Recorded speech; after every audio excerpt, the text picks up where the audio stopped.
బాబాసాహెబ్ అంబేద్కర్ యొక్క పోరాటాన్ని, త్యాగాన్ని, చరిత్రను, ఆయన సిద్ధాంతాన్ని ప్రజల వద్దకు తీసుకెళ్లాలన్న ఉద్దేశంతో ఎప్పుడో 50 సంవత్సరాల పూర్వమే మేమిద్దరం కలిసి వెళ్ళినటువంటి సందర్భంగా మొట్టమొదటిసారిగా మేమిద్దరం కూడా జై భీమ్ అనే నినాదాన్ని తెలంగాణ ప్రజలకి తెలియజెప్పిన వ్యక్తులుగా అది నాకు గుర్తుకొచ్చి జై భీమ్ అని మీకు అందరికీ తెలియజేస్తున్నాను.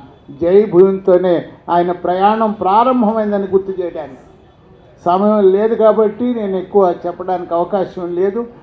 అయితే ఇప్పుడు గద్దర్ మీద కాల్పుల గురించి కూడా మనం మాట్లాడుకున్నాం. ఎందుకు గద్దర్ మీద కాల్పులు జరిగాయి అన్ని విషయాలు జోలికి పోకుండా నేను ప్రత్యక్షంగా చూసినటువంటి సంఘటన మాత్రం, ఎందుకు పాలకులు, ఎవడా పాలకులు, చంద్రబాబు నాయుడు ఆ రోజు ఉన్నటువంటి ముఖ్యమంత్రి గద్దర్ని చంపడానికి ఎందుకు ప్రయత్నం చేశాడు? కొద్దిలో తప్పిపోయింది కానీ చనిపోయేవాడు కదా. ఎందుకు ప్రయత్నం చేశాడు? దాని మూలం ఎక్కడున్నదని అన్ని విషయాలు కాకుండా నేను చూసినటువంటి ఒక ప్రత్యక్ష సాక్షిగా చెప్తున్నాను. అసెంబ్లీ జరుగుతుంది. నేను news editor all India radio కాబట్టి మా రిపోర్టర్స్ అక్కడ, నేను కూడా ఇప్పుడు అక్కడే తిరుగుతూ ఉంటాం. రిపోర్టర్స్ రాసుకుంటూ ఉంటారు, నేను కొంచెం గైడ్ చేస్తూ ఉంటాను. నేను లోపల నుంచి బయటకు వచ్చాను. అసెంబ్లీ ఛాంబర్ ఉంటాయి కదా కింద, మినిస్టర్ ఛాంబరు, సీఎం ఛాంబర్ అన్నీ కూడా ఉంటాయి కింద అసెంబ్లీలో. అక్కడి నుంచి నేను బయటకు రాగానే ఎదురుగా నాకు గోసి గొంగలతోటి గద్దరు కనపడ్డాడు.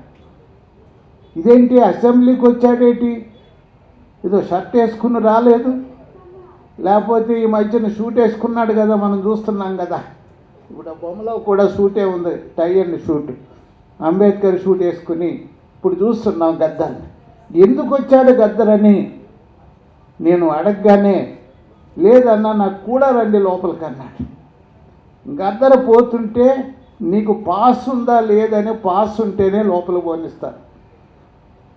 నాకెట్లాగా ఉంటుంది పాస్? నేను న్యూస్ ఎడిటర్ని కాబట్టి. ఆయన దగ్గర ఏ పాసు లేకపోయినప్పటికి కూడా ఆయన్ని అన్నా నమస్కారం అని చెప్పి లోపలికి వెళ్ళమన్నారు. నన్ను చేయబట్టుకుని లోపలికి తీసుకెళ్ళాడు. ఎక్కడ తీసుకుపోయాడు? చంద్రబాబు నాయుడు ఛాంబర్లోకి తీసుకుపోయాడు. తీసుకుపోయి చంద్రబాబు నాయుడిని ఒకటే ప్రశ్న వేశాడు. చంద్రబాబు నాయుడు గారు, ఫాల్స్ ఎన్కౌంటర్స్ ఏదైతే మీరు చేస్తున్నారో, బూటకపు ఎన్కౌంటర్స్ చేస్తున్నారు, మీ పోలీసులు చంపుతున్నారు. ఈ పోలీసులు చంపినటువంటి శవం ఏదైతే ఉందో ఆ శవాన్ని కూడా తల్లిదండ్రులకు ఇవ్వడం లేదు. నేను వెళ్ళాను తల్లిదండ్రులకు ఇప్పించడానికి, మీ పోలీసులు అడ్డొస్తున్నారు. నేను ఒక ప్రకటన చేశాను అక్కడ జరిగినటువంటి మీటింగ్లో. గద్దర్ వస్తుంటే విపరీతంగా జనం వచ్చేవారు. ఏం ప్రకటన చేశాడు గద్దర్ గారు? వీడే కొడుకు మామూలు వాడు కాదు, ఒక తల్లికి కొడుకు, ఒక తండ్రికి కొడుకు. వాడు మంచివాడా చెడ్డవాడా నక్సలైటా ఎవడ అవసరం లేదు, తల్లిదండ్రులకి ప్రాణంతో సమానం. వాడు కనీసం చనిపోయినప్పుడు శవాన్ని కూడా దక్కకుండా చేస్తున్నటువంటి మీ ప్రభుత్వం, బుద్ధి చెబుతాను మీ ప్రభుత్వానికి అన్నాడు. ఇక నాకు ఇదేంటి ఇట్లా మాట్లాడుతున్నాడని అనిపించింది నాకు. కానీ అలాగే మాట్లాడాలని సంతోషపడ్డాను, ఎందుకంటే ఎవడో ప్రశ్నించడం లేదు. ఏమన్నాడంటే, నువ్వు కానీ నిర్బంధాన్ని తొలగించి ఈ కాల్పులు, బూటక కాల్పులు మానకపోతే, విరమించకపోతే, మీరు ఇన్స్ట్రక్షన్స్ ఇవ్వకపోతే ఈ పోలీసులకి విరమించుకోమని, బూటకపు ఎన్కౌంటర్స్ని ఆపమని మీరు ఇన్స్ట్రక్షన్స్ ఇవ్వకపోతే నేను ఈ గజ్జె కట్టుకుని వచ్చాను. ఈ గజ్జె కానీ గొంగలు కానీ ఇట్లాగే నేను గ్రామాలకు వెళ్ళిపోతున్నాను. నీ ప్రభుత్వం కూలే వరకు కూడా ఈ గజ్జె విప్పను, గొంగలు తీయనని చెప్పి ప్రతిజ్ఞ చేశాడు. ఎవరి ముందు? చంద్రబాబు నాయుడు ముందు. అక్కడ కొంతమంది ప్రెస్ పీపుల్ కూడా ఉన్నారు, బహుశా వాళ్ళు కొంతమంది బతికే ఉండొచ్చు. ఈ సంఘటన భయం పుట్టించింది చంద్రబాబు నాయుడికి. ఏదైతే గద్దర్ అన్నాడో, గద్దర్ కదిలితే జనం కదులుతారు, జనం కదిలితే నా మీద ఎదురు తిరుగుతారు, నా ప్రభుత్వం కూలిపోతుందని భయం వచ్చి గద్దర్నే కూల్చాలని ప్రయత్నం చేశాడు. అందుకనే కాల్పులు జరిపించాడు. ఇది పోలీసు జరిపిన కాల్పులు కాదు, పోలీసు వాళ్ళే చేశారు. కానీ చంద్రబాబు చేసినటువంటి కాల్పులని మనం చంద్రబాబుని దోషిగా నిలబెట్టవలసిన అవసరం ఉందని ఈ సందర్భంగా తెలియజేస్తున్నాను. ఇంకెక్కువ చెప్పకుండా చాలా విషయాలు ఉన్నాయి. మరి అయితే ఏం చెప్పాడు అన్న దాని మీద 2 మాటలు చెప్పి నేను ముగిస్తాను. ఏంటయ్యా ఆయన అంతిమ సందేశం? ఇదిగో మా ఫౌండేషను, మరి మా పృథ్వీరాజ్ కానీ, లేదంటే మా సూర్యం, ఇంకా అనేక మంది అందులో మెంబర్స్గా ఉన్నారు. నన్ను ఏదో అడ్వైజర్ అన్నారు, నిజమా? నేను అడ్వైజర్ అంటే సలహాలు చాలా మందికి ఇస్తాను. మంచిదే, ఊరికే అడుగుతున్నాను. అయితే ఆయన ఆ స్లోగన్ రాశాడు అక్కడ, save constitution, save democracy, save country. ఇది గద్దర్ గారి యొక్క అంతిమ సందేశం. మరి కాన్స్టిట్యూషన్ని సేవ్ చేసుకోవాలంటే ఆ మధ్యన ఒక హెగ్డే అని అనంతరావు హెగ్డే, బీజేపీకి సంబంధించిన ఎంపీ, ఒక స్టేట్మెంట్ ఇష్యూ చేశాడు. ప్రజలకు చెప్తున్నాడు ఆయన, ఓ వాటర్స్ లారా, మీరు 400 సీట్లు ఇవ్వండి, ఈ రాజ్యాంగాన్ని మార్చేస్తానన్నాడు. ఎంత దుర్మార్గుడండి వాడు! బాబాసాహెబ్ అంబేద్కర్ రాసినటువంటి రాజ్యాంగం ఏదైతే ఉందో, ఉత్కృష్టమైన రాజ్యాంగమని, ప్రజాస్వామ్యాన్ని పునాది అని మనం చెప్పుకుంటున్నటువంటి రాజ్యాంగం, మన హక్కులన్నీ కూడా అందులోనే ఉన్నాయి.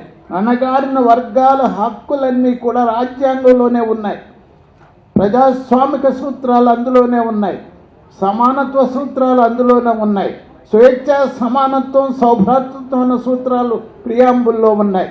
ఈ రాజ్యాంగాన్ని నువ్వు తీసేస్తానంటున్నావే, ఈ రాజ్యాంగాన్ని మాకు 400 సీట్లు ఇవ్వండి, రాజ్యాంగాన్ని తీసేస్తాను, ఈ దేశంలో ఉన్న 85% ప్రజలు ఎస్సీ, ఎస్టీ, బీసీలు సర్వనాశనం చేస్తానని స్టేట్మెంట్ ఇస్తాడా వాడు? ఏం చేయాలి వాడిని? ఇప్పుడు గద్దర్ సందేశం ప్రకారము ఏ బీజేపీ పార్టీ అయితే అధికారాన్ని కొనసాగించడానికి, రాజ్యాంగాన్ని నాశనం చేయడానికి, మన బ్రతుకులన్నీ నాశనం చేయడానికి పూనుకుంటున్నారో ఆ పార్టీని ఓడించకపోతే గద్దర్ గారు సందేశాన్ని మనం విననట్టే లెక్కని నేను భావిస్తున్నాను. అంతిమంగా ఆయన సందేశం ఒక ప్రాక్టికల్ సందేశంగా పోవాలి. ఏదో మనసులో నాకు సిద్ధాంతం ఉందంటే సరిపోదు, చాలా సిద్ధాంతాలు ఉంటాయి. చైతన్యం అద్భుతంగా చేశాడు గద్దర్ అంటే సరిపోదు. సాంస్కృతికమైనటువంటి ఒక విప్లవాన్ని తీసుకొచ్చాడంటే సరిపోదు.